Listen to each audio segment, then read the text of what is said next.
if we start to look at, okay, posture's great, as I said, we might be a little bit close to it, but it's okay.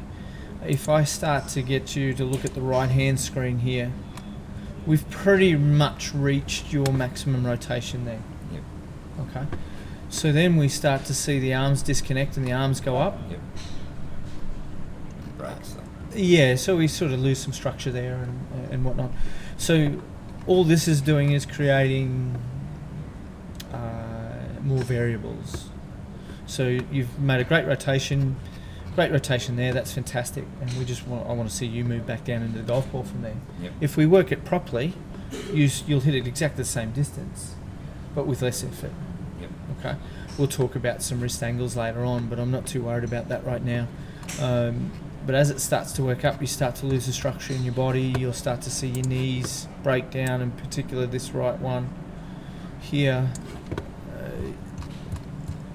You'll start to see it moves around a lot and the knees sort of do some weird and wonderful things. Now, if I put a driver in your hand that creates a lot more load because of the extra length in the shaft back here, that's going to move around even more. Yeah. And when that moves around even more, we're going to struggle to get it back to come back down to where we want it to. And we start to sort of see you losing power only because of what's happened at the top of your backswing. So some of the best shots that you'll play will probably be where you've got a restricted backswing.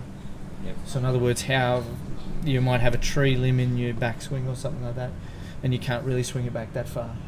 And of course you hit this shot that comes out like a dart and you go, well, that's gone just as far as what I would with a full swing, and not understood why. It's essentially being a little bit more efficient, and it travels down the line a little bit better. So from the other part to this equation is what the club's doing. That number up there, -7, is pretty significant for us. That means that the path of the golf club is working too much this way. Okay? Yep. So if 0 is basically straight down your feet line towards the target, Yep. we've got -7 working across this way. So we'll get the short shots, we'll pull straight over here, or the short clubs. Yep. And the long clubs will have that banana there. That's what's happening. And they'll be one and the same pattern. It's just with the shorter clubs, you'll square the club face up and the club face will match the path. Okay? So that last one that you hit was actually not too bad, but you hit a little fade on it. But you see the face to path, a little pull, You see the face to path here, so that means the club path was working at -7, the face angle was at -7 as well, and you've just pulled it straight over to the left. Yep.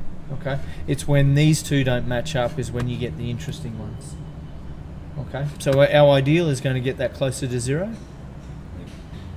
and then we can start to see some better ball flight, and we'll also start to see you get what we call better ball speed, which means that you're going to be able to